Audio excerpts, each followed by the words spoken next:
बच्चे देखते हैं विज्ञापन अखबारों में आते हैं, टीवी पर आते हैं, मोबाइल पर आते हैं और बच्चे उसी के आदी हो जाते हैं। क्या आपको लगता है कि यही सिस्टम जो है खेती किसानी में भी कंपनियां कर रही हैं, जो पेस्टिसाइड बनाती हैं, जो रासायनिक खाद बनाती हैं? कुछ हद तक मैं बिल्कुल मानूंगा कि हो रहा है। प्रॉब्लम क्या है कि कई कंपनियां ऐसा सपना दिखाती हैं जी कि ऐसा करने से चमत्कार हो जाएगा, जी, तो सपना जी हाँ, तो उसको लगता है कि हाँ मेरा उत्पादन ऐसा बढ़ जाएगा, ऐसा हो जाएगा, तो किसान उसके लालच में आ जाता है। आप ये खाद डालोगे, इतनी डालोगे तो शायद हाँ, जो हकीकत है उसके ऊपर तो मतलब कोई चमत्कार हो जाएगा, तो वो उस चक्कर में ऐसा होता है। जी, क्या ये संभव है कि किसी बंजर ज़मीन पर जो है खेती की जा सके, उसे ग्रीन बनाया जा सके? हाँ, जो ज़मीन पे खेती नहीं हो रही है जी पर मिट्टी है, उसमें पत्थर ना हो, स्टोन ना हो, जी, तो मेरे को लगता है वो ज़मीन ज़्यादा अच्छी है, उस पर खेती कर सकते हैं, क्योंकि हमने इसमें केमिकल नहीं डाला है। हाँ बिल्कुल सही कहा। तो उसमें जो माइक्रोब्स है, जीवाणु हैं, वो जिंदा है। ऑर्गेनिक कार्बन जिंदा है। बिल्कुल बिल्कुल बिल्कुल। ठीक है, तो उसमें खेती करना ज़्यादा आसान है, बशर्ते जो खेती हो रही है उसमें। बहुत अच्छी बात है कि किसान काम तो कर रहे हैं, मेहनत तो कर रहे हैं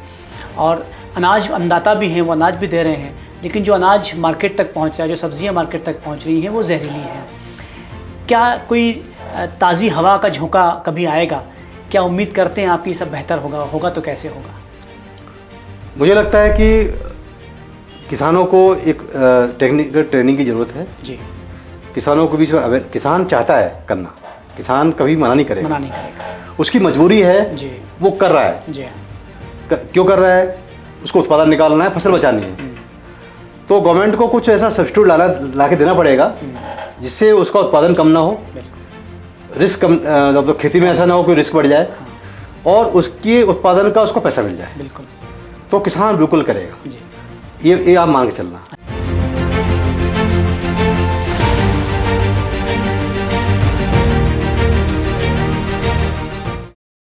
हमारा देश आज भी गांव का देश है, यानी किसानों का देश है। आज भी हमारी जो आर्थिक व्यवस्था है वो सबसे ज़्यादा किसानी खेती पर निर्भर है। लेकिन इससे इतर एक और सच है कि जो हम खा रहे हैं, वो फिर सब्जियों के रूप में हो, अनाज के रूप में हो, उसमें अधिकतर पेस्टिसाइड खा रहे हैं, यानी सीधे सीधे धीमा जहर हमारे शरीर में जा रहा है। क्या किसान इस बात से क्या इस बात से उन्हें इत्तेफाक है, क्या ये इसकी जानकारी है कि वो जो खाद उपयोग कर रहे हैं, वो जो पेस्टिसाइड उपयोग कर रहे हैं, उसका कितना उपयोग होना चाहिए, कितना नहीं होना चाहिए? क्यों आखिर कैंसर के जो मरीज़ हैं वो उनकी संख्या लगातार बढ़ती जा रही है? बहुत सारे सवाल हैं जिन्हें हम आपको जानना चाहिए, ख़ासतौर पर किसानों को जानना चाहिए और सरकार को भी इस बात से अवगत होना चाहिए कि आखिर ऐसा क्या करे कि भूमि जो ज़मीन है वो बची रहे खेती के लिए, खेती बची रहे, किसान शिक्षित हों और आम आदमी को जो जहर पहुंच रहा है उस पर रोक हो। इस वक्त इन सारे प्रश्नों का जवाब देने के लिए हमारे साथ में मौजूद हैं विश्राम पाल जी, जो कृषि विशेषज्ञ हैं और वो एक ऐसे सलाहकार भी हैं जो देश भर के हज़ारों किसानों को लगातार उनके संपर्क में हैं और उन्हें बताते हैं कि खेती किस प्रकार की जानी चाहिए, आधुनिक खेती कैसी होनी चाहिए, कितना पेस्टिसाइड उपयोग होना चाहिए, खाद का उपयोग कितना और कब करना चाहिए, और उनसे जुड़े हुए किसान जो हैं वो सही खेती कर रहे हैं और जो उनसे अनाज निकल रहा है वो शुद्ध भी हो रहा है। बातचीत करते हैं विश्राम पाल जी से। सर बहुत स्वागत करते हैं। सर सबसे पहले तो हम ये जानना चाहेंगे कि जो मैंने बात कही है इस वक्त, क्या ये सच है जो आम आदमी के बीच में बात पहुंच रही है, फिर चाहे वो रील्स के माध्यम से पहुंच रही है, एजुकेशन के माध्यम से पहुंच रही है, अखबारों के माध्यम से, टीवी के माध्यम से पहुंच रही है, कि जो इस वक्त हम खा रहे हैं सब्जियों के रूप में, अनाज के रूप में, वो जहरीला है? क्या ये बात सच है? काफ़ी हद तक ये बात सच है जी, कि हम जो सब्जियां खा रहे हैं और जो अनाज खा रहे हैं उसमें काफ़ी पेस्टिसाइड का इफ़ेक्ट है, फर्टिलाइज़र का इफ़ेक्ट है, क्योंकि किसान केमिकल फर्टिलाइज़र यूज़ कर रहा है और पेस्टिसाइड यूज़ कर रहा है, और पेस्टिसाइड कई बार जितनी नीड होती है या किसान जितनी ज़रूरत होती है खेतों को, उससे ज़्यादा यूज़ कर रहा है, ज़्यादा उपयोग करता है। तो किसान कहीं जाने अनजाने में, किसान से कुछ जानने में गलती कर रहा है, कुछ अनजाने में भी गलती हो रही है, कि इस तरह की जो गलतियाँ तो हो रही है। यानी ये सच है कि जो हम खा रहे हैं वो दूषित है, हाँ, वो पूरी तरह से शुद्ध नहीं है, उसमें जहर का एक अंश मात्र है। हाँ बिल्कुल, कुछ गलती हम किसान की मान सकते हैं, पर हम हर बात को ये नहीं बोल सकते कि किसान गलती कर रहा है। बिल्कुल, गलती हम आम जनता भी कर रहे हैं, क्योंकि हम उससे डिमांड करते हैं। जी। जैसे मैं आपको बोलूं कि गर्मियों में फूल गोभी मत खाइए, अभी जुलाई महीना चल रहा है, पालक मेथी मत खाइए, पर हम बोलते हैं नहीं हमको चाहिए। तो किसान पे हम एक तरह से फोर्स डालते हैं कि आप पैदा करो।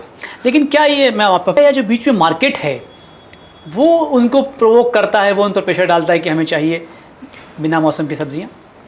अगर हम नहीं खाएंगे तो वो किसान पैदा नहीं करेगा। बात सही है।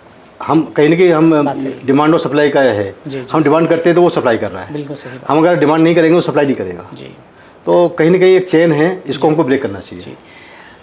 विश्राम जी, क्या लगता है आपको, कई पीढ़ियाँ हमारे यहाँ पर किसान काम कर रहे हैं, उनके दादा परदादा पिता बच्चे सब काम कर रहे हैं, अभी तक उनको एजुकेशन नहीं मिली, इसके लिए दोष किसको आप देते हैं? किसान को तो दोषी मान नहीं सकते जी। कुछ हमारे का जो सिस्टम है जी।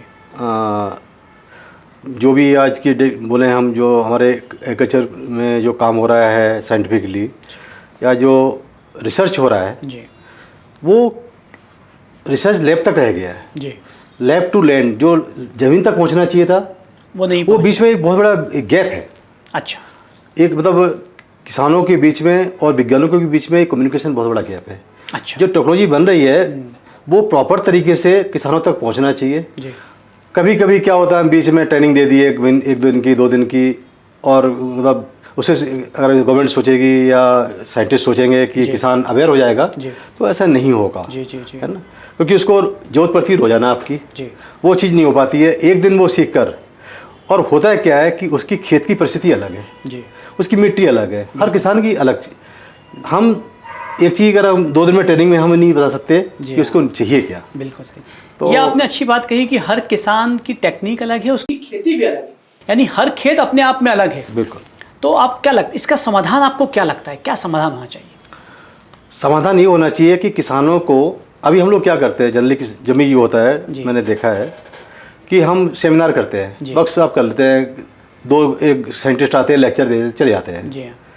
हमको ऐसा नहीं करना चाहिए। हमको एक रियल में फील्ड रेडी करना चाहिए अपने विभाग की, या जहाँ भी अच्छी जगह मिले, और उसमें किसानों को दिखाना चाहिए कि रियल में लाइव दिखाना चाहिए कि ये करने से ऐसा होता है।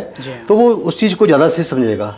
वो सुनने से ज़्यादा उसको कुछ ज़्यादा फर्क नहीं पड़ता, वो देखने से पसंद करता है। बिल्कुल। और रियल में जो आपने टेक्नोलॉजी दी है किसान उसको फॉलो करता है, अल्टीमेट उसका रिजल्ट किसान पर कितना आ रहा है उसका एनालिसिस हमको करना चाहिए। वो ऐसा होता नहीं है हमने कुछ बोल दिया, सामने वाला किसान पे क्या उसका इम्पैक्ट आया, क्या इफेक्ट आया, क्या उसको फ़ायदा हुआ उसका टेक्नोलॉजी का, वो हमको एनालिसिस बिल्कुल करना चाहिए। वो हम नहीं कर रहे हैं। और एक बड़ा इशू है कि जो भी रिसोर्स है जो हमको किसान को यूज़ करना है वो ईजिली अवेलेबल नहीं होते हैं। अच्छा। हाँ, उपलब्ध नहीं है, मार्केट में नहीं है। तो क्या होता है, किसान को जो इजीली मिलता है, इजीली क्या मिलता है, केमिकल। बिल्कुल। जो हर गांव में छोटी छोटी शॉप खुली हुई है, वहाँ से जाता है, उसको ले आता है जी। तो जो केमिकल इजीली मिलता है, सस्ता मिलता है, डाल देता है। तो उसको, उस पर क्या है, उस पर प्रेशर है उत्पादन का जी, उस पर प्रेशर है अपनी फसल बचाने का। तो इसलिए वो मजबूरी में जी, है ना, ये सब काम करता है जी। कई किसानों का तो हमें ये पता है कि कई किसान अपने खेत में जो रासायनिक खाद डालते हैं उसका उपयोग, उस खेती का उपयोग खुद भी नहीं करते। वो अपने एक छोटा टुकड़ा निकाल लेते हैं, उसमें अपनी सब्जियां अनाज उगाते हैं और उसका उपयोग करते हैं। क्या आप चूँकि सैनिक किसानों के कॉन्टैक्ट में ऐसा होता है? हाँ, काफ़ी किसान हैं, और काफ़ी किसान तो ऐसे हैं कि मैं किसी नाम तो नहीं लेता जी। तो मैं खुद उन किसानों से दाल खरीदता हूँ जी, उनसे गेहूँ खरीदता हूँ जी, और इवन सब्जियाँ भी उनसे मैं लेता हूँ। तो वो मेरे लिए, वो अपने घर के लिए कुछ एरिया में प्रोडक्शन करते हैं, उसमें वो केमिकल यूज़ नहीं करते हैं जी। तो उनका बोलना है कि थोड़ी सी एक्स्ट्रा है तो आप भी ले जाइए जी, जी, जी। तो मतलब ऐसा किसान कर रहे हैं कि अपने घर के लिए कुछ पार्ट वो अलग से प्रोडक्शन कर रहे हैं जी, और बाकी मार्केट के लिए वो अलग है थोड़ा सा। विश्राम जी, बहुत अच्छी बात जो हम लगातार बात कर रहे हैं, आप अच्छी बात कह रहे हैं कि किसान जो है वो शिक्षित नहीं है, किसानों को पता नहीं। क्या कोई तकनीक ऐसी अभी तक मार्केट में नहीं आई है कि किसानों तक सीधे पहुंच जाए, किसान उस तक पहुंचे, बल्कि उसके पहले वो तकनीक उन तक पहुंच जाए, मार्केट में पहुंच जाए? मुझे पता है कि आपने IIT रोपड़ और बर्लिन से बर्लिन यूनिवर्सिटी जो जर्मनी की है, उसके साथ में आपका एक कोई संयोजन है, एक कोई कोऑर्डिनेशन है, वो क्या है और वो किस तरह की पद्धति, किस तरह की तकनीक पर काम कर रही है? हम लोग सर जो अभी काम कर रहे हैं, जी। हम लोग अभी MOU साइन हुआ है टेक्निकल यूनिवर्सिटी बर्लिन, IIT रोपड़ और एग्रीमेटिस इंडिया के साथ में एक MOU साइन हुआ है जी। हम लोग अभी मशीन लर्निंग रिमोट सेंसिंग में काम कर रहे हैं। जी। जैसे हमारा सिविल स्कोर होता है तो हमको लोन मिलता है। अभी ऐसा सिस्टम नहीं है कि किसानों का सिविल स्कोर उसकी ज़मीन का सिविल स्कोर हो। अच्छा। अभी तो क्या होता है 2 एकड़ एरिया है तो इतना, तो क्यों ना इसका सिविल स्कोर हो कि ज़मीन ऑर्गेनिक है, अच्छी ज़मीन है, हेल्दी प्रोडक्शन आ रहा है तो उसका सिविल स्कोर हाई हो, जो केमिकल यूज़ कर रहा हो उसका लो हो, और जो इसको लोन जो मिलता है, बहुत अच्छी बात, उस पर जो लोन मिलता है उस आधार पर, उसी आधार पर मिले। ओह, बहुत अच्छी बात कही है। तो वो है हम लोग अभी जो कर रहे हैं जी। हम लोग 15 डेज पहले ही किसानों के खेत में क्या रिस्क है, क्या इंसेक्ट्स का प्रेशर आने वाला है, क्या रिस्क, क्या डिजीज आने वाली है, हम 15 डेज पहले ही किसान को इन्फॉर्म कर देंगे। अच्छा। कि आपका ये रिस्क है, आप प्रिकॉशन के लिए ये चीज़ों कर लीजिए। अच्छा, तो ये और थोड़ा मैं चाहता हूँ विस्तार से बताएं कि और कैसे काम करेगा ये। मान लीजिए किसी किसान का 5 एकड़ का खेत है तो वो कैसे बताएगा कहाँ क्या डालना है? अभी जो सिस्टम है हम लोग सैटेलाइट से उस फील्ड की मैपिंग करते हैं जी। और मैपिंग के बाद हमको जो इन्फॉर्मेशन मिलती है कि उसका खेत का स्लोप क्या है, वो ढलान कितना है। तो क्या होता है कि ढलान प्रॉपर नहीं है तो जब पानी देता है, इरीगेशन देता है, तो कहीं पानी रुकता है, कहीं नहीं रुकता है। जी। उसके बाद हम उसकी न्यूट्रिएंट की डिफिशिएंसी चेक करते हैं कि फील्ड में कि कौन से पार्ट में ज़्यादा खाद की डिफिशिएंसी है या कम है। अच्छा। कहाँ हेल्दी खेत है, कहाँ कमज़ोर खेत है। अच्छा। तो हम किसान को मार्किंग कर देते हैं कि आपका ये खेत है 5 एकड़ का, इसका ये वाला पार्ट कमज़ोर है, ये अच्छा है, मीडियम है। जी, जी, जी। तो अभी तक क्या है, किसान DAP डालता है तो पूरे खेत में डालता है, पूरे खेत में डाल देगा वो। गोबर खाद डालता है तो पूरे खेत में डालता है। हम लोग रिकमेंड करते हैं कि DAP यहाँ पे इतना किलो डालिए, यहाँ पे कम करिए, यहाँ नमक डालिए। बिल्कुल। गोबर खाद यहाँ पे बढ़ाइए, यहाँ पे मीडियम डालिए, यहाँ पे मत डालिए, क्योंकि यहाँ जरूरत ही नहीं है इन चीज़ों की, हम वहाँ डाल रहे हैं और जहाँ ज़रूरत है वहाँ पे हम डाल नहीं पा रहे हैं। तो हमारा अननेसरी यहाँ पर जरूरत नहीं है हमको, हम वो भी वहाँ क्यों दें। जी, जी, जी। हाँ, पर ज़मीन को जहाँ जरूरत नहीं है वहाँ क्यों डाल लें, खर्चा क्यों बढ़ाएं। तो वो कॉस्ट कटिंग करें ना। बहुत अच्छी बात। हमारा DAP का अगर एक बैग लगता है, हो सकता है हमको 25 किलो में काम हो जाए, हम 50 kg डाल रहे हैं, क्यों डाल रहे हैं। जी। तो हम अपनी कॉस्ट कटिंग वहाँ कर सकते हैं। जी। और ज़मीन को होता क्या है कि डालना तो आपकी जेब तो खाली हुई, जी। साथ में आप जो ज़मीन के अंदर जो जीवाणु हैं, जी हाँ, जो सॉइल की हेल्थ है, उसको ख़त्म कर रहे हैं। ठीक है। धीरे धीरे धीरे धीरे होता क्या था, आज से मैं देख रहा हूँ, मेरे को 30-35 साल हो गए इस फील्ड में। जी हाँ। पहले थोड़ा सा खाद डालते थे, बड़ा ज़बरदस्त रिस्पॉन्स आता था फसल का। जी।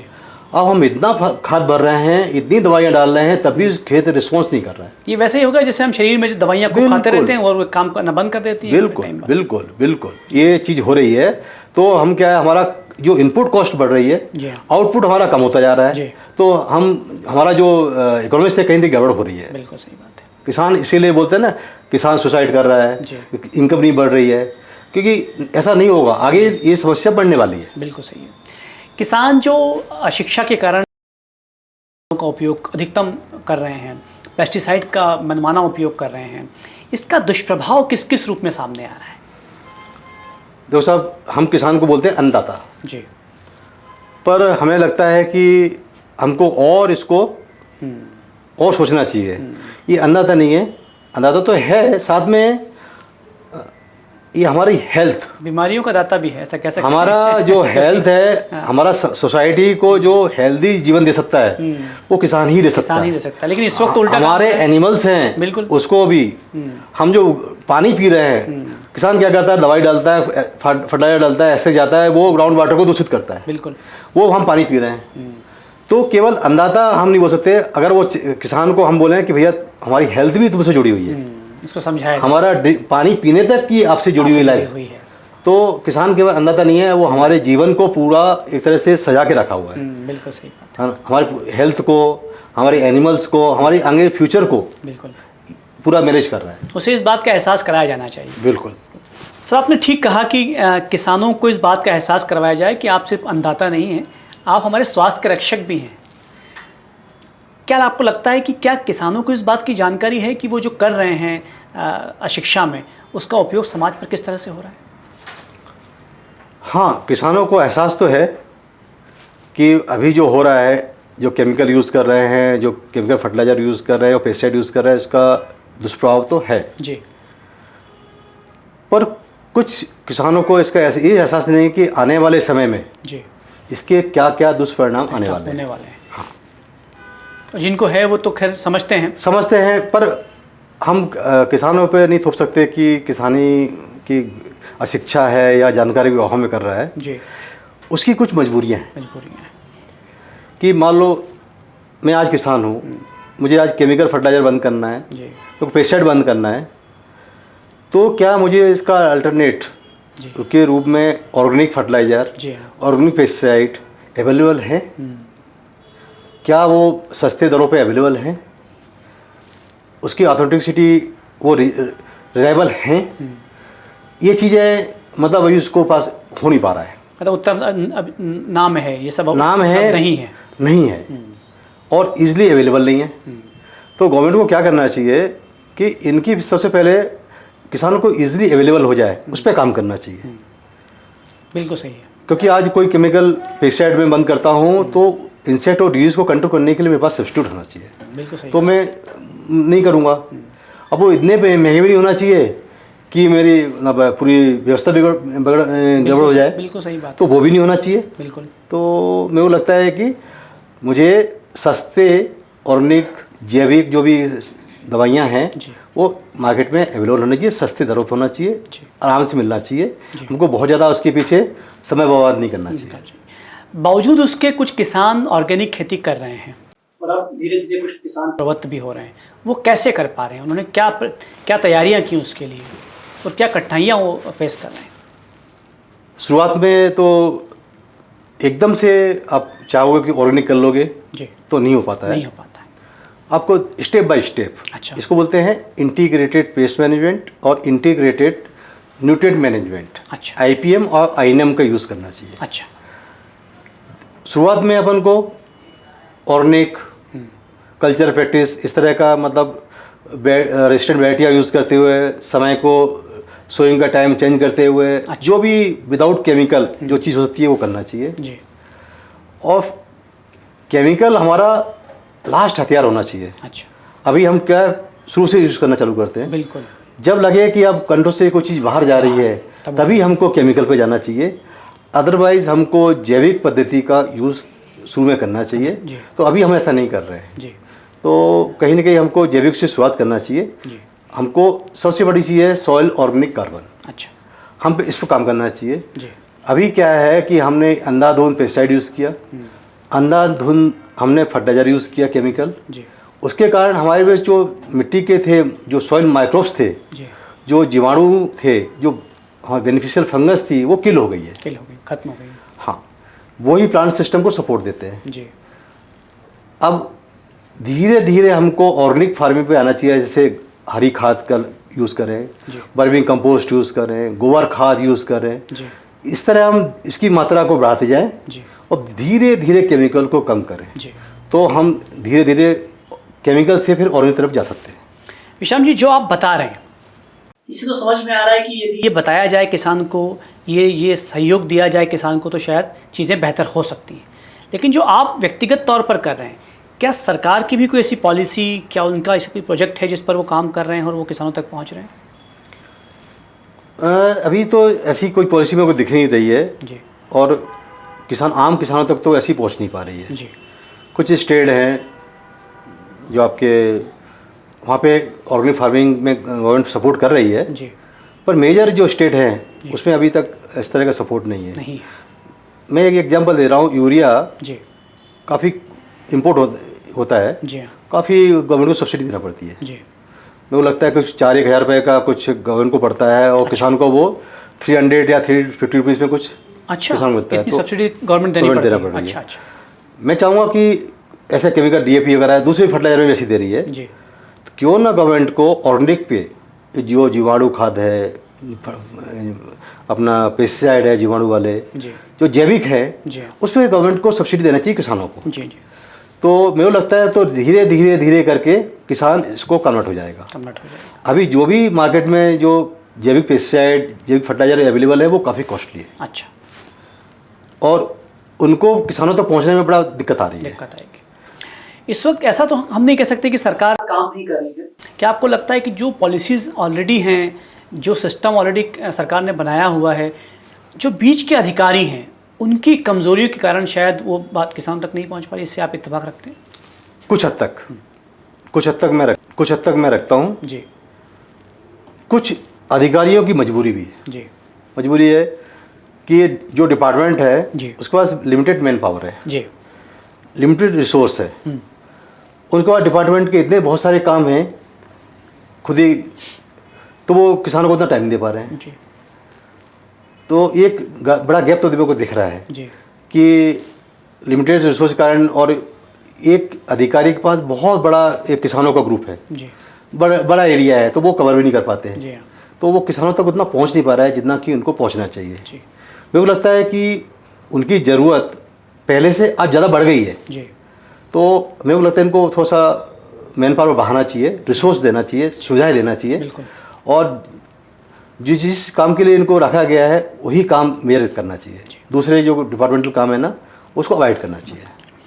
क्या आपको लगता है जिस तरह से हमारे फूड कल्चर में बड़ा दोष पैदा हो गया है, जो बाहर की कंपनीज़ हैं वो पिज़्ज़ा, बर्गर, इनका बड़ा अच्छे खासा शो अप करती हैं, बड़े बड़े इनके जो है वो फूड स्टॉल्स होते हैं, फूड कंपनियां होती हैं। बच्चे देखते हैं, विज्ञापन अखबारों में आते हैं, टीवी पर आते हैं, मोबाइल पर आते हैं, और बच्चे उसी के आदी हो जाते हैं। क्या आपको लगता है कि यही सिस्टम जो है खेती किसानी में भी कंपनियां कर रही हैं, जो पेस्टिसाइड बनाती हैं, जो रासायनिक खाद बनाती हैं? हाँ, कुछ हद तक मैं बिल्कुल मानूंगा कि हो रहा है। जी। प्रॉब्लम क्या है कि कई कंपनियां ऐसा सपना दिखाती हैं जी। कि ऐसा करने से चमत्कार हो जाएगा। जी। तो सपना, जी हाँ। तो उसको लगता है कि हाँ मेरा उत्पादन ऐसा बढ़ जाएगा, ऐसा हो जाएगा, तो किसान उसके लालच में आ जाता है। जी, मतलब आप ये खाद डालोगे, इतनी डालोगे तो शायद हाँ, जो हकीकत है उसके ऊपर। अच्छा। तो मतलब कोई चमत्कार हो जाएगा, तो वो उस चक्कर में ऐसा होता है। जी। बिल्कुल आपने जो था। जी। तो दूसरी है कि इनका जो पेनिट्रेशन है, जो प्राइवेट सेक्टर का पेनिट्रेशन हर किसान तक है। जी। गवर्नमेंट का नहीं है। जी हाँ। तो वो ज़्यादा अच्छे से मार्केटिंग कर पा रहे हैं। जी। वो हर दूसरे दिन किसान खेत पहुंच जाते हैं। जी। अब जो इजीली अवेलेबल होगा जी हाँ। किसान वहाँ से कन्विंस होगा। बिल्कुल सही बात है। तो वो उनका मार्केट क्या है, लोकल डीलर जी। और कंपनी, जी हाँ। उसके कारण उसको बिल्कुल प्रभावित होता है किसान। मिट्टी परीक्षण की क्या भूमिका है? क्या देश का बड़ा किसान जो है वो मिट्टी परीक्षण करवा रहा है, बड़ा वर्ग? नहीं, मिट्टी परीक्षण लिमिटेड लोग ही करवा रहे हैं, जी। जो थोड़े अच्छे किसान हैं। तो एक बड़ा गैप है। अभी किसान क्या कर रहा है, बिना मिट्टी परीक्षण के जी। ही वो डीएपी, यूरिया, सुपर जो उसको डालना है वो डाल रहा है। उसको कोई अनुमान नहीं है जी। कि हम उसकी मिट्टी में क्या न्यूट्रिएंट है, क्या डालना चाहिए। अभी तो बस एक पैटर्न है कि 2 बोरी मेरे को डालना है, 2 बोरी पड़ोसी डाला है तो मैं 2 बोरी मैं भी डालूंगा। बिल्कुल।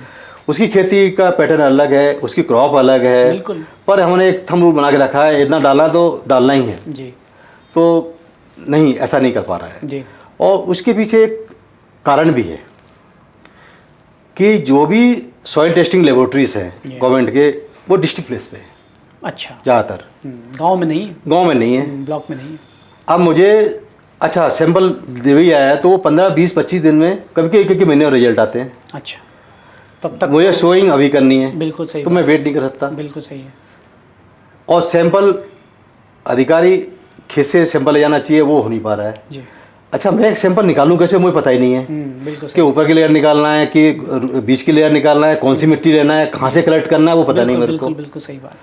तो इसकी रिपोर्ट का एक टाइम, जी हाँ, और प्रॉपर जो अच्छा सैंपल का रिपोर्ट आ भी जाता है, उसके बाद जो उसकी एडवाइजरी होती है कि आपकी मिट्टी में ये है तो ये चीज़ डालना चाहिए, वो चीज़ें प्रॉपर नहीं हो पा रही है, नहीं हो पाती है। एक बड़ा गैप। मतलब मिट्टी परीक्षण हो गया लेकिन उसके बाद की एडवाइजरी भी नहीं हो पा रही है। बिल्कुल सही। जो किसान को प्रॉपर चाहिए और फसल के हिसाब से चाहिए वो भी नहीं हो पा रही जी। है। और ये टाइम बहुत बड़ा है कि सॉइल टेस्टिंग से जो बीच में जो गैप आ रहा है ना, ये बड़ा टाइम है। जी हाँ, जी। तो टाइम ना कम होना चाहिए तो ही किसान करवाएगा, बिल्कुल। अदरवाइज नहीं करवाएगा। अब जो आपने बताया मुझे कि जो आप काम कर रहे हैं बर्लिन के यूनिवर्सिटी के साथ में, उसमें तो ये है कि हर पार्ट अलग अलग है 5 एकड़ खेती का। ऐसे में मिट्टी परीक्षण कितना उपयोगी है, क्योंकि मिट्टी परीक्षण तो आपने एक ही जगह से मिट्टी ली है शायद, तो क्या आपको लगता है कि इसके आगे की टेक्नोलॉजी है जिस पर आप काम कर रहे हैं? अभी तक क्या हो रहा है कि हम जो सैंपल का तरीका होता है मिट्टी परीक्षण का, जी। एक खेत होता है, उसमें से हम 4 कोने से सैंपल कलेक्ट करते हैं और एक बीच में से करते हैं, उसको फिर मिक्स कर लेते हैं जी। और फिर उस सैंपल को आधा किलो तक कम करते करते और आधा किलो तक जब हो जाता है तब उसको लैब में दे देते हैं। जी। पर मेरे को लगता है ये तरीका पुराना हो चुका है। जी हाँ। अब होना क्या चाहिए कि सैटेलाइट से अगर मैपिंग के बाद है ना, हमारे जो पेज दिख रहे हैं जी हाँ। जिसमें फर्टिलिटी का इशू दिख रहा है, हमको वहाँ से सैंपल कलेक्ट करना चाहिए। अच्छा, बिल्कुल सही है। और उस सैंपल में देखना चाहिए कि रियल में क्या इशू है और कितना डिफिशियंसी है, और उस डिफिशियंसी को लेके पर्टिकुलर इन्फेक्टेड जो अफेक्टेड एरिया है अपना, जो कि प्रभावित हो चुका है, जहाँ पे फर्टिलाइजर की इशू है, पर्टिकुलर एरिया को ही ट्रीटमेंट करना चाहिए। हम पूरे खेत को जो कर रहे हैं वो गलत है। वो गलत बात है। हमारा जो खर्चा बढ़ रहा है इसलिए बढ़ रहा है। बिल्कुल सही कहा। किसान, ये तो सच है कि जो आंकड़े सामने आते हैं कि जो नई युवा पीढ़ी है वो किसानी खेती से दूर हो रही है, चाहे उसके पैतृक जो हैं वो किसान रहे हैं, पिता रहे हैं, दादाजी रहे हैं। इस दूरी का कारण आप क्या मानते हैं? वो आखिर क्यों परेशान है खेती करते हुए? क्या यही कारण है कि अशिक्षा ही कारण है? क्योंकि जो खेती करते आ रहे हैं उन्होंने देखा है कि खेती में बहुत समस्याएं हैं और इसलिए वो पलायन कर रहे हैं।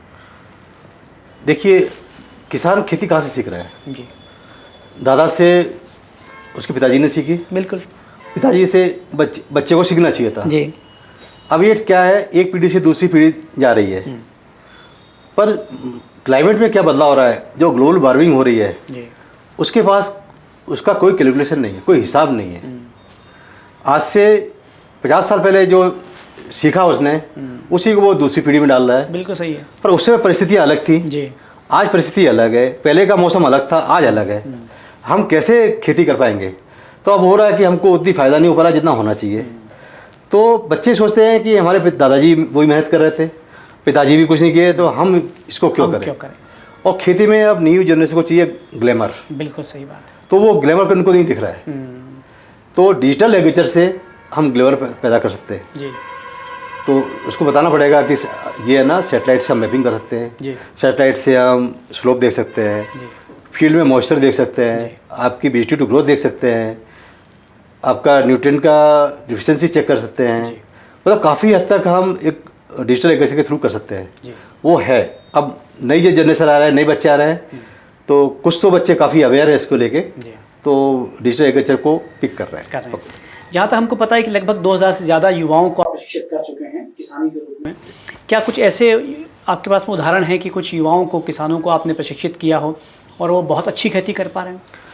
काफ़ी बच्चे हैं, तो उन्हें डिजिटल एग्रीकल्चर में काफ़ी अच्छा काम कर रहे हैं। उन्होंने यहाँ पे सीखा। जी।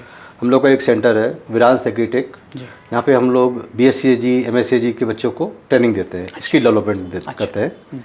फिर फार्मर्स के बच्चे भी आते हैं, उनको भी हम लोग करते हैं। जी। तो मेजर इशू है कि किसान में लॉसेस कहाँ कहाँ होते हैं, हम उस पर ज़्यादा फोकस करते हैं।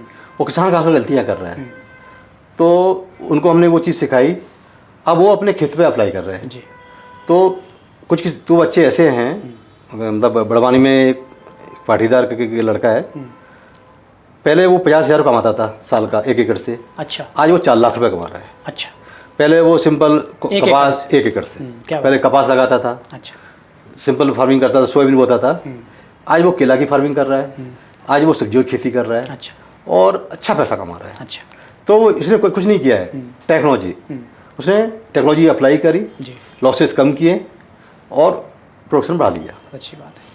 आप जब किसानों को प्रशिक्षित करते हैं तो आप उसे बेसिक आते हैं ताकि वो आधुनिक खेती कर पाएँ, कम हानिकारक खेती कर पाएँ और उपयोगी भी खेती कर पाएँ और ज़्यादा कर पाएँ, उसके क्या सूत्र बताते हैं आप?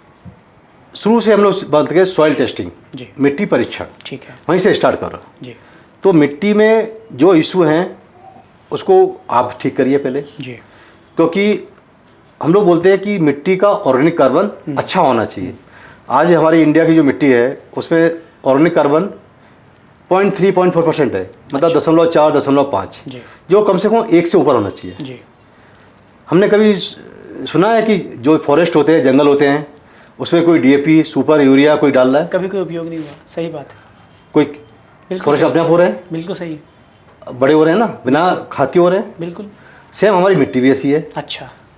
पर वहाँ पे है एक ही है, वहाँ पे ऑर्गेनिक कार्बन, वहाँ का ऑर्गेनिक कार्बन 2 है 3 है, तो वहाँ पे जीवाणु हैं, जिंदा हैं वहाँ पे, क्योंकि यूरिया नहीं डल रहा है, डीएपी नहीं डल रहा है, बिल्कुल। तो वो जीवाणु पौधे को सपोर्ट दे रहे हैं। बहुत अच्छी बात कही आप। और खेतों में हमने केमिकल डाल के उन जीवाणु को खत्म कर दिया है। तो अब वो जीवाणु जो हमारे मित्र जो थे वो मर गए, बिल्कुल। हमको अब केमिकल पे आना पड़ रहा है जी। इसलिए हम परेशान हैं। तो हम बच्चों को ही सिखाते हैं कि हमको ज़मीन से काम करो, रूट लेवल पे काम करना चाहिए आपको। जी। जो मेन जो है समस्या कहाँ से है, जी। सॉइल ऑर्गेनिक कार्बन, जी। जीवाणु जो हैं उन पे काम करो। बिल्कुल सही। वहाँ से वो काम स्टार्ट कर रहे हैं तो उनको फ़ायदा हो रहा है। जी। इस वक्त जो किसान इस कार्यक्रम को सुन रहे हैं, आपको देख रहे हैं, वो क्या करें? क्योंकि वो तो लगातार ये गलतियां करते आए हैं, तो जो कीटनाशक को डाल रहे हैं, जो गलतियां करते आ रहे हैं, वो उसमें आम गलतियां क्या होती हैं? वो कैसे इस वक्त आगे बढ़ें? वो क्या ऐसा मॉडिफाइड करें? क्योंकि एकदम तो ऑर्गेनिक खेती नहीं कर सकते हो, तो क्या ऐसा करें कि वो आगे जो है बेहतर खेती कर पाएं? किसान मेजर दिक्कत है कि उसको बीमारी पता नहीं है जी। उसको कौन सा फर्टिलाइजर डालना चाहिए वो पता नहीं है, कौन सा कीड़ा है, इंसेक्ट है वो पता नहीं है, तो उसकी जानकारी उसको रखना चाहिए। बिल्कुल। मेरे को लगता है कि एक किसान 30-40 साल खेती करता है, बिल्कुल, एक फसल में 2-5 बीमारी आती है, 2-5 कीड़े आते हैं, उसको मतलब उसको अपनी लाइफ टाइम में वो याद नहीं कर पाता है। बिल्कुल सही है। बहुत छोटी सी बात है। बहुत छोटी सी बात है, जी हाँ, है ना जी। तो हमको सबसे पहले उस कीड़े को, बीमारी को पहचानना चाहिए जी, और प्रॉपर जो डोज होता है वही डालना चाहिए जी। और हमें अपनी सॉइल ऑर्गेनिक कार्बन मिट्टी पे काम करना चाहिए जी। हमको केमिकल कम करना है, धीरे धीरे करिए। आप पहले साल केमिकल को 25% कम करिए, अगले साल फिर 25% कम करिए, ऐसे 3-4 साल लगेंगे आपको, क्योंकि हमने केमिकल अभी देखा जाए तो 70-75 साल से यूज़ कर रहे हैं। 1965 के पहले केमिकल ऐसा कोई यूज़ थे नहीं, ना तो डीएपी डालता था किसान, ना यूरिया था, ना सुपर था, खेती कर रहा था, ना पेस्टिसाइड थे, बिल्कुल सही, और खेती हो रही थी। बिल्कुल। तो हमने 65-70 साल में जो रेवेन्यू खराब किया है, तो हम चाहेंगे कि 2 दिन में ठीक कर लेंगे, ऐसा नहीं होगा, संभव नहीं है। जितना समय हमने खराब करने में लिया उतना हमको वापस पहुंचने में लगेगा। बिल्कुल सही बात है। तो हमको साइकिल बस यहाँ से रिवर्स मारना शुरू कर, उसके लिए उसको सपोर्ट की आवश्यकता है, सपोर्ट की आवश्यकता है। बिल्कुल सही बात। तो धीरे से उसको अपना मिट्टी गोबर खाद बढ़ाए, जी, केमिकल जहाँ जरूरत है उतना ही डाले, तो मिट्टी परीक्षण करे, है ना, जरूरत से ज़्यादा डाले। पेस्टिसाइड का उपयोग है कि नहीं है, कई बार होता है कि कीड़ा है ही नहीं है, कोई बीमारी है नहीं है, तभी वो डाल देता है पहले से, बिल्कुल, तो वो भी हमको अवॉइड करना चाहिए। तो कुछ चीज़ों पे किसानों को भी फोकस करना पड़ेगा, कुछ गवर्नमेंट को भी सपोर्ट देना पड़ेगा। दूसरी चीज़ है, गवर्नमेंट के जो भी ट्रेनिंग प्रोग्राम होते हैं, जो भी लिटरेचर होते हैं, वो उसकी लोकल लैंग्वेज होना चाहिए, बिल्कुल, वो जो पढ़ पाए, समझ पाए, हाँ, आराम से वो समझ सके। बिल्कुल सही बात है, जबकि ऐसा होता नहीं है। अभी होता क्या है कि जो भी वैज्ञानिक होते हैं वो बड़ा टेक्निकल लैंग्वेज यूज़ करते हैं, तो उनको किसान उससे थोड़ा सा गैप बनाते हैं। ये बहुत बारीक बात है, लेकिन समझने वाली बात है। तो उनकी भाषा में उनके एरिया के हिसाब से होना चाहिए, हर एरिया की समस्या अलग है। बिल्कुल बिल्कुल, हम एक समस्या को सभी एरिया में नहीं, उसका सोल्यूशन नहीं दे सकते। बिल्कुल सही, एरिया स्पेसिफिक सोल्यूशन देना पड़ेगा। तो उस पर हमको गवर्नमेंट को काम करना चाहिए, तो इसके रिजल्ट आएंगे। मान लीजिए मिट्टी परीक्षण कर लिया और उसके हिसाब से किसान आगे बढ़ा, उसने फिर गुड़ाई की, उसने फिर बीज बो दिए, फसल उग गई। अब फसल उगने और कटने में, मान लीजिए हम गेहूं की बात करते हैं, तो 4 या 5 महीने में शायद गेहूं तैयार हो जाता है। हाँ, 120-130 दिन में हो जाता है। 30 दिन हो जाता है। इस दरमियान अब वो क्या करे, कब कब खाद डाले, कब कब कीटनाशक डाले? थोड़ा सा मुझे लगता है संक्षेप में ये जानकारी जाना जरूरी है किसान को। हर एक क्रॉप की एक अपनी क्रिटिकल स्टेज होती है जी, तो उसको क्रिटिकल स्टेज को वो पकड़ ले जी। जब उसमें गेहूं में जैसे बोलते हैं ट्रिलरिंग, जब उसमें कल से फूटते हैं जी, हाँ, वो एक बहुत क्रिटिकल स्टेज होती है जी। जब उसमें बाली फॉर्मेशन होता है, मिल्किंग स्टेज आती है, वो एक क्रिटिकल स्टेज होती है। जब उसका मैच्योरिटी टाइम आता है तो उस समय इसको सोलर फर्टिलाइजर यूज़ करना चाहिए। अच्छा।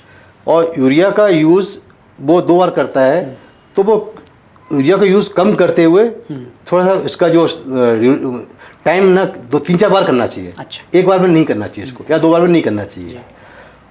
और गेहूं में जो सबसे बड़ा इशू है जिंक का, तो जनरली किसान हमारे अभी अवेयर नहीं है कि जहाँ भी गेहूं, धान, ज्वार, बाजरा, मक्का होता है वहाँ की जिंक की बहुत कमी होती है। अच्छा। तो कई किसान सोचता है कि यूरिया से ऐसा हो रहा है, जी हाँ। तो किसान यूरिया डालता रहता है। जी। तो हमारी मिट्टी में जनरली जिंक की बहुत कमी है। अच्छा। तो हमें जिंक की पूर्ति पहले कर लेना चाहिए। अच्छा। और उसके बाद जो फर्टिलाइजर है, पर सॉइल टेस्टिंग जरूर करना चाहिए कि ये डीएपी 2 बोर की जरूरत है कि नहीं, अच्छा। यूरिया की 50 किलो की जरूरत है कि नहीं। अभी एक थंब रूल बना दिया कि 50 kg डालना है तो डालना है, 100 kg डालना है तो डालना है। पर मेरे को लगता है कि सॉइल टेस्टिंग के बाद है ना, ये काफ़ी कुछ हद तक कंट्रोल हो सकता है। जी। ये कहा जाता है कि दुनिया में इजराइल जो है वो शायद खेती किसानी में बहुत आगे है, वो तकनीक उपयोग करने में बहुत आगे है। किस तरह से अलग है वो हमसे? वही सॉइल टेस्टिंग और एक एक बूंद का पानी का हिसाब। अच्छा। वहाँ का इजराइल का जो मेरे को लगता है एवरेज रेनफॉल कुछ 7-8 इंच है। अच्छा, मात्र। हाँ। और हम लोग का जो एवरेज रेनफॉल है कुछ जगह तो 35 है, कुछ तो 65-70 तक है। अच्छा। छत्तीसगढ़ का तो 65 इंच ही तक है। अच्छा। एमपी का, इंदौर का तो अपन 30-32 ही मानते हैं, 35 ही मानते हैं। बिल्कुल। तो कभी मेरे को लगता है इजराइल ने पानी बहता हुआ नहीं देखा। बिल्कुल। पूरा पानी, अगर आपके पास एग्जांपल दे रहा हूँ, टमाटर की फार्मिंग कर रहे हैं तो एक टमाटर के खेत को कितना पानी, लीटर पानी की जरूरत है उतना ही पानी मिलेगा। अच्छा। जब हम पानी लिमिटेड मिलेगा तो अभी हम हमारे किसान क्या करते हैं, अथा पानी है डाल दिया पानी तो बहा देते हैं। बहा दिया पानी। उसका एक बड़ा नुकसान क्या है कि हमने जो खाद दिया वो भी नीचे बह गया। बिल्कुल सही कहा। जो जड़ में खाद रुकना चाहिए था बिल्कुल सही, वो जड़ से नीचे चला वो भी गया, बह गया, चला गया नीचे। अब वो जाएगा कहाँ? हमारे कुओं में जाएगा, हमारी नहरों में जाएगा, हमारी नदियों में जाएगा। बिल्कुल। तो जो उसमें जीव होंगे वो होंगे, हम जो पानी पियेंगे वो भी दूषित हो रहा है। बिल्कुल सही है। तो इसका एक बड़ा रीजन ये भी है। बिल्कुल सही है। जो ये सवाल हालांकि मैं रिपीट कर रहा हूँ, लेकिन क्या रासायनिक खाद और कीटनाशकों का उपयोग एकदम बंद किया जा सकता है? इमीडिएट बंद तो नहीं किया जा सकता जी। और मुझे लगता करना भी नहीं चाहिए जी। क्योंकि अभी जो हमारी जो सॉइल की कंडीशन है जी हाँ। वो इस कंडीशन में नहीं है कि हम इमीडिएट केमिकल बंद कर दें, क्योंकि प्लांट को जो सपोर्ट देता है वो होते हैं माइक्रोब्स। जी। फंगस, बैक्टीरिया होते हैं बिल्कुल। जमीन के अंदर। जी। उनकी संख्या ना के बराबर है अभी। उनकी एक जनसंख्या एक लेवल आने तक हमको लाना पड़ेगा पहले। जी हाँ। जी। तो वो संख्या आएगी तभी वो पौधे को न्यूट्रेंट मिट्टी से निकाल के मिल देंगे। पाएगा। बिल्कुल सही है। और अभी हम एकदम से बंद कर देंगे तो हमारे जो जीवाणु, फंगस वो अभी उतने हैं नहीं है क्वांटिटी में, जी। तो वो प्लांट्स को सपोर्ट नहीं मिलेगा और हमारा यील्ड एकदम से नीचे आ जाएगा। अगर हम इसी तरह से, जिस ढंग से आप बता रहे हैं कि अशिक्षित तरीके से अंधाधुंध रासायनिक खादों का उपयोग करते रहेंगे, कीटनाशकों का उपयोग करते रहेंगे, 20 से 30 सालों के बाद की हम कल्पना करें तो क्या स्थिति होने वाली है? बहुत बुरी स्थिति होने वाली है। जी। अगर आज की जो कंडीशन है यही लगातार ऐसा होता रहा जी। तो हमारी ज़मीन पूरी बंजर हो जाएगी जी।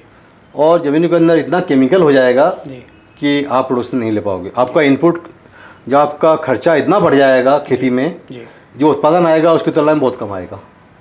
और दूसरी, ज़मीन पूरी ख़राब हो जाएगी। आपका जो ग्राउंड वाटर होता है वो बहुत कम हो जाएगा, ना के बराबर हो जाएगा। बहुत सी बीमारियां आपको स्टार्ट हो जाएंगी, जो अभी तो स्टार्ट हो चुकी हैं। जी हाँ। आज की डेट में देखे रहे आप, कैंसर। जी हाँ। तो आपने शायद सुना भी होगा कि पंजाब से एक ट्रेन चलती है राजस्थान के लिए, उसका नाम ही कैंसर एक्सप्रेस के नाम से चलता है। बिल्कुल सही कहा। तो सोच लीजिए कि हर गाँव, जनरली बीमारी होती थी पहले सिटी में होती थी, बिल्कुल।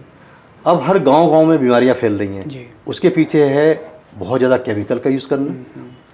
ये बहुत बड़ा रीज़न है आज की डेट में। जी। जी। तो मुझे लगता है कि बीमारियां बहुत ज़्यादा बड़ी प्रॉब्लम होने वाली है। क्या लगता है आपको, उसके बावजूद भी हमारी सरकार, हमारे लोग इस पर इतने संजीदा क्यों नहीं, गंभीर क्यों नहीं है? क्या कारण लगता है आपको और क्या करना चाहिए? हल क्या है? ये तो गवर्नमेंट को स्ट्रिक्टली जो बहुत हाईली पॉइजन, जो जहरीले जो केमिकल्स हैं उसको बैन करना चाहिए। बैन करना चाहिए। कई देशों में जो केमिकल बैन है वो इंडिया में चल रहे हैं। अच्छा। जैसे अगर कोई नाम, जैसे अभी रिसेंटली ग्रामोक्सोन जो अभी बैन किया गवर्नमेंट ने। अच्छा। सेंट्रल गवर्नमेंट ने अभी 2-3 दिन पहले ही मैं देखा था, नोटिफिकेशन आया है। अच्छा। उसको बैन किया है। इसको बहुत पहले बैन कर देना चाहिए था। अच्छा। तो इसका साइड इफेक्ट बहुत ज़्यादा है। अच्छा। तो ऐसे जो जनरली का होता है कि इसमें पेस्टिसाइड में रहता है red, blue, yellow, green symbol रहते हैं इसमें कि कौन सा ज़्यादा पॉइजनस है। अच्छा। तो जो रेड वाले हैं और जो येलो वाले हैं उनको इमीडिएट बैन कर देना चाहिए, क्योंकि कई कंट्री में तो ये बिल्कुल बैन है, पर इंडिया में अभी भी ये चल रहा है जी। तो कहीं ना कहीं गवर्नमेंट को थोड़ा सा स्ट्रिक्ट होके ये केमिकल पे कंट्रोल करना चाहिए। विशाल जी, जो किसानों को अपनी खेती को बेहतर करने के लिए, लागत बढ़ाने के लिए क्या क्या वैज्ञानिक तकनीकें अपनानी चाहिए, क्या उन्हें सुझाव देना चाहेंगे आप? सबसे पहले तो मैं अगेन आपको फिर बताऊंगा कि मिट्टी परीक्षण सबसे पहले करना चाहिए जी।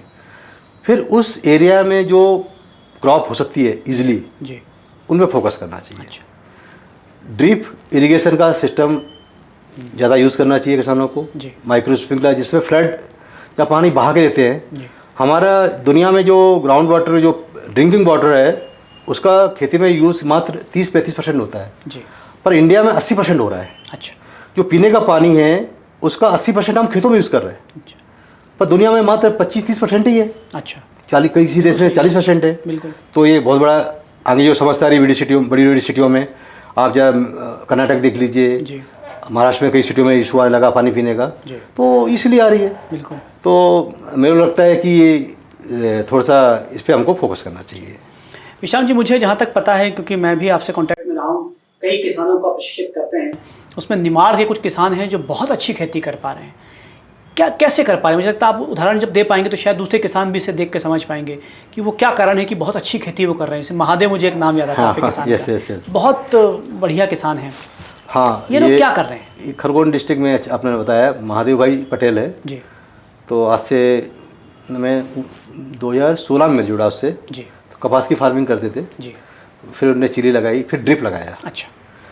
तो अच्छी बात है कि वो पूरा ड्रिप से मल्चिंग में खेती कर रहे हैं जी। और जब इंसेक्ट आते हैं तो इमीडिएट केमिकल यूज़ नहीं करते हैं। अच्छा। वो स्टिकी ट्रैप आते हैं पीले और नीले रंग के। अच्छा। वो खेतों में लटकाते हैं। अच्छा। कुछ इंसेक्ट जो लाइट ट्रैप होते हैं वो लाइट ट्रैप लगाते हैं जिससे वो अट्रैक्ट हो जाए। अच्छा। तो उसमें केमिकल का यूज़ ना हो। हाँ। तो शुरुआत में अच्छा गोबर खाद खूब भरते हैं वो अच्छे से खेतों में। गोबर खाद की जो पूर्ति है ना, अच्छा खासा करते हैं वो। तो उनने एक चीज़ तो सीख ली है कि बिना जैविक खाद के जी आप खेती नहीं कर पाएंगे। नहीं कर पाएंगे तो 2-4 साल बाद है ना वो ज़मीनें हमारी खराब हो जाएंगी। तो हमको लगातार अगर खेती करना है तो मिट्टी का जो ऑर्गेनिक कार्बन बढ़ाना पड़ेगा जी।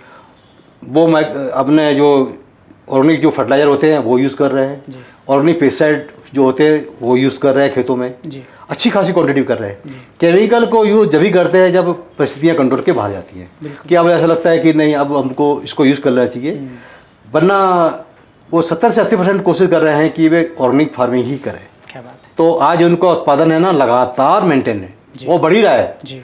दूसरे किसानों को कम हो रहा है, उनको बढ़ रहा है। वो देश भर में शायद भेज भी रहे हैं अपना। हाँ, वो टमाटर के, खीरे के अच्छा कर रहे हैं और मुझे लगता है कई करोड़ों में उनका टर्नओवर है। अच्छा। हाँ, कई करोड़ों टर्नओवर कर रहा है।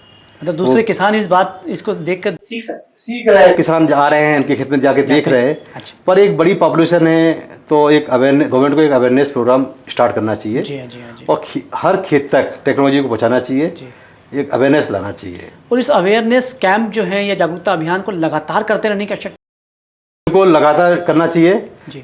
साल में 1-2 दिन करने से कुछ नहीं होगा। बिल्कुल। और दूसरी चीज़ है कि जो वैज्ञानिक है, जो भी एग्रीकल्चर से जुड़े लोग हैं, उनको किसानों के खेतों तक पहुंचना चाहिए जी।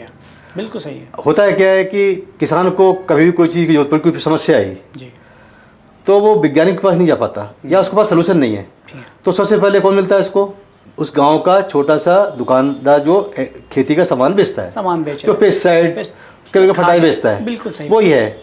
जैसे हम बीमार हुए, हम डॉक्टर पास नहीं गए, मेडिकल स्टोर में दवाई लेके आ गए। बिल्कुल बिल्कुल बिल्कुल। अब वो मेडिकल स्टोर वाला कितना समझदार है, कितना उसको नॉलेज है, वो उस हिसाब से दवाई देगा। बिल्कुल सही बात है। तो डॉक्टर नहीं बन सकता ना वो। बिल्कुल सही बात है। तो किसी वैज्ञानिक है, उसका काम एक सिंपल जो वो नहीं अपना शॉपकीपर नहीं कर पाएगा जी। हाँ, जैसे इंदौर में अगर हम बात करें तो यहाँ पर कृषि विद्यालय हैं, बाहर भी भोपाल में भी हैं। आपको लगता है कि हर डिस्ट्रिक्ट में ऐसे कोई संस्थान होनी चाहिए कि वहाँ पर किसान यदि चाहे तो उनसे तुरंत बात कर ले, उनसे अनुभव का लाभ ले ले? एक मेरे को लगता है कि जो कृषि विज्ञान केंद्र हैं, कृषि महाविद्यालय हैं जी, हाँ, और प्राइवेट सेक्टर है, जी इनका आपस में कोऑर्डिनेशन होना चाहिए, एक समन्वय बना के आपस में इनको काम करना चाहिए। जी अभी क्या है, एक दूसरे से लिंक नहीं है ये, वो अपना काम कर रहा है, वो काम कर रहा है, मतलब सब अपने अपने अलग अलग काम कर रहे जी हैं, हाँ। तो उसका इम्पैक्ट नहीं आ पा रहा है। जी तो तीनों की संस्थाओं को मिलके किसानों के बीच में काम करना चाहिए और एक अवेयरनेस प्रोग्राम लाना चाहिए, तो मेरे को लगता है रिजल्ट आएंगे। जी विशाम साहब, आप किसानों को संदेश क्या देना चाहेंगे? वो किसान जो बेहतर तो करना चाहते हैं लेकिन उन तक वो शिक्षा नहीं पहुंच पा रही है, वो परेशान हैं, खेती छोड़ना भी नहीं चाहते, उनके लिए आप क्या संदेश देना चाहेंगे? मुझे लगता है शुरू से इनको अपना मैं एक ही मंत्र है, सॉइल ऑर्गेनिक कार्बन, मिट्टी परीक्षण करवाएं या सेटेलाइट से आप मैपिंग करिए, जहाँ ज़रूरत है वहीं खाद डालिए, जितनी ज़रूरत है उतना ही और जिस समय ज़रूरत है उतना ही डालिए। अननेसरी ज़्यादा दवाई डालने से, ज़्यादा खाद डालने से उत्पादन नहीं बढ़ता है। अच्छा, तो आप सोच रहे हो कि मैं ज़्यादा दवाई डाल दूंगा, ज़्यादा खाद डाल दूंगा, ज़्यादा उत्पादन निकलेगा, ऐसा कुछ नहीं होगा। हम अपनी ज़मीन को बर्बाद कर रहे हैं, जो अंदर जो हमारे जीवाणु हैं उनको ख़त्म कर रहे हैं, बिल्कुल। और उससे जो प्रोडक्शन निकलेगा वो भी जहरीला होगा, जो हमारा समाज जो खाएगा वो भी अफेक्टेड होगा। दो दवाइयाँ जो मिट्टी में बच जाएंगी उसके बाद जीवाणु खत्म होंगे, जो पानी में घुलेगा हमारा पानी दूषित होगा। बिल्कुल। तो इसका एक कारण नहीं है, इसके कारण कई चीज़ प्रभावित होने वाली है। बिल्कुल सही बात है। तो किसान वही है कि जो ज़रूरत है उतना ही डाले, सही समय पे डाले, जी और अननेसरी मतलब जो चीज़ ज़रूरत नहीं है उसको ना डालें। जी जो किसान, कई ऐसे लोग हैं जिनके पास ज़मीनें हैं लेकिन वो बंजर पड़ी हुई हैं। मुझे पता है कुछ समय पहले आप बैरन टू ग्रीन पे कॉन्सेप्ट पर काम कर रहे थे, अभी भी कर रहे हैं। क्या ये संभव है कि किसी बंजर ज़मीन पर जो है खेती की जा सके, उसे ग्रीन बनाया जा सके, उसे खेत के रूप में तब्दील किया जा सके? हाँ, जो ज़मीन पे खेती नहीं हो रही है जी, पर मिट्टी है उसमें, पत्थर ना हो, स्टोन ना हो, जी, तो मेरे को लगता है वो ज़मीन ज़्यादा अच्छी है, अच्छा, उस पर खेती कर सकते हैं, क्योंकि हमने उसमें केमिकल नहीं डाला है। हाँ बिल्कुल सही कहा। तो उसमें जो माइक्रोब्स है, जीवाणु हैं, वो जिंदा है। ऑर्गेनिक कार्बन जिंदा है। बिल्कुल बिल्कुल बिल्कुल। ठीक है, तो उसमें खेती करना ज़्यादा आसान है, बशर्ते बजाय जो कि खेती पुराने हो रही है जो- उसमें। बहुत अच्छी बात है, सही बात। तो उसमें हमारी कंपनी इस तरह का प्रोजेक्ट कर रही है। जी कई जो जमीन, बहुत बड़ी ज़मीनें जगह पड़ी हुई खाली पड़ी थी, जी तो हम उसको ज़मीन को लेते हैं, उस पर हम फार्मिंग करते हैं। जी जो भी आप चाहे तो हमारे साथ एज ए पार्टनर बन सकते हैं, जी या हम उसकी ज़मीन की लीज देके अच्छा। हम उस पर फार्मिंग स्टार्ट कर देते हैं। जी और जब तक आप चाहे तो उसमें 7-8 साल तक हम आपको फार्मिंग करेंगे, या ऑर्चिड खड़ा करना तो ऑर्चिड खड़ा कर देंगे। जी और जब आप चाहें, जब आपको लगे कि आपको ज़रूरत है, आप ले लीजिए। जी विशाम जी, आपने जितनी हमसे बातचीत हुई इस पॉडकास्ट के ज़रिए, आपने जो बताया, जो दृश्य हमने देखा आपके माध्यम से, वो ये है कि किसान काम तो कर रहे हैं, मेहनत तो कर रहे हैं, और अनाज अन्नदाता भी हैं, वो अनाज भी दे रहे हैं, लेकिन जो अनाज मार्केट तक पहुंच रहा है, जो सब्जियां मार्केट तक पहुंच रही हैं, वो जहरीली हैं। क्या कोई ताज़ी हवा का झोंका कभी आएगा? क्या उम्मीद करते हैं आपकी सब बेहतर होगा तो कैसे होगा? मुझे लगता है कि किसानों को एक टेक्निकल ट्रेनिंग की ज़रूरत है। जी, किसानों के बीच में किसान चाहता है करना, किसान कभी मना नहीं करेगा, मना नहीं करेगा। उसकी मजबूरी है, जी वो कर रहा है। जी हाँ, क्यों कर रहा है? उसको उत्पादन निकालना है, फसल बचानी है। तो गवर्नमेंट को कुछ ऐसा सब्स्टिट्यूट ला के देना पड़ेगा जिससे उसका उत्पादन कम ना हो, बिल्कुल। रिस्क कम, मतलब खेती में ऐसा ना हो कोई रिस्क बढ़ जाए, और उसके उत्पादन का उसको पैसा मिल जाए, बिल्कुल। तो किसान बिल्कुल करेगा। जी, ये आप मान के चलना। अच्छा विशाम जी, आपने बहुत महत्वपूर्ण जानकारी दी, और ख़ासतौर पर किसान, इस कार्यक्रम, इस पॉडकास्ट के माध्यम से किसानों को बहुत अवेयर आपने किया, आम जनता के जो प्रश्न हैं उनका उत्तर भी दिया आपने। बहुत सारा धन्यवाद हमसे बातचीत करने के लिए। Thank you. तो विशाम पाल जी जो कृषि विशेषज्ञ हैं और हज़ारों किसानों से जुड़े हुए हैं, उनका पॉडकास्ट आपने देखा, और मुझे लगता है कि बहुत महत्वपूर्ण ये पॉडकास्ट है हर आम आदमी के लिए भी और किसानों के लिए भी। आप इस पॉडकास्ट को देखें और इसे अपने नियर और डियर्स को शेयर भी करें, ताकि ज़्यादा से ज़्यादा अवेयरनेस हो सके और जो समस्या भविष्य में आने वाली है उससे हम बच सकें। आप देखते रहिए हिंदुस्तान में।